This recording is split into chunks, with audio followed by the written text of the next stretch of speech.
వారికి స్వాగతం సుస్వాగతం.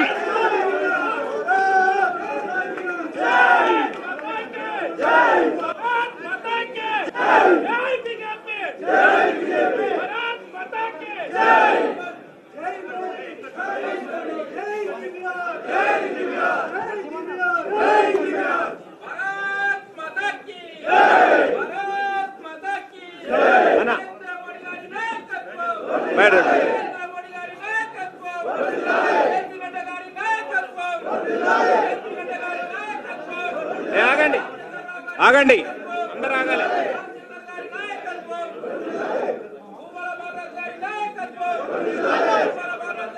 తర్వాత అందరినీ కూర్చోవాలని చెప్పి నేను విజ్ఞప్తి చేస్తున్నా.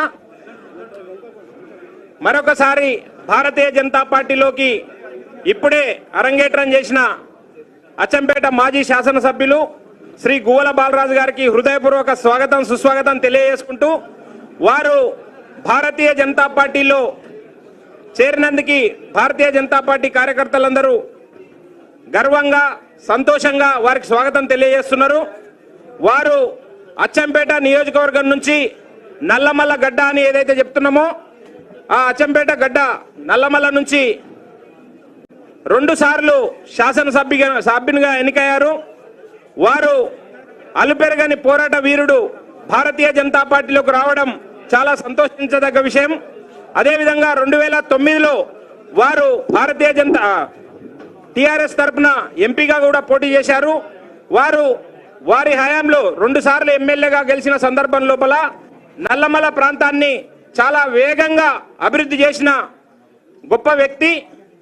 ముఖ్యంగా చెప్పుకోవాలంటే 2400 కోట్ల రూపాయలతోటి ఇరిగేషన్ ప్రాజెక్టుని అచ్చంపేట మారుమూల నల్లమల్ల ప్రాంతమైన అచ్చంపేటకి సాధించడంలో వారి కృషి ఎనలేనిది.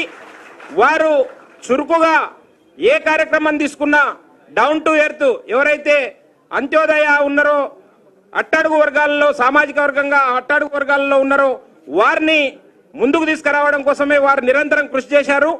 వారి కృషి అభినందనీయం.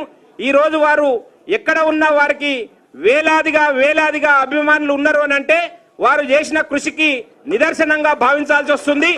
భారతీయ జనతా పార్టీలో వారు రావడం భారతీయ జనతా పార్టీ ఈ సందర్భంగా బలోపేతమైతది. వారిని మరొకసారి సాధారణంగా భారతీయ జనతా పార్టీ కుటుంబంలోకి ఆహ్వానిస్తూ ఇప్పుడు భారతీయ జనతా పార్టీ రాష్ట్ర అధ్యక్షులు శ్రీ రామచంద్రరావు గారిని మీడియాను ఉద్దేశించి మాట్లాడాల్సిందిగా కోరుకుంటున్నా.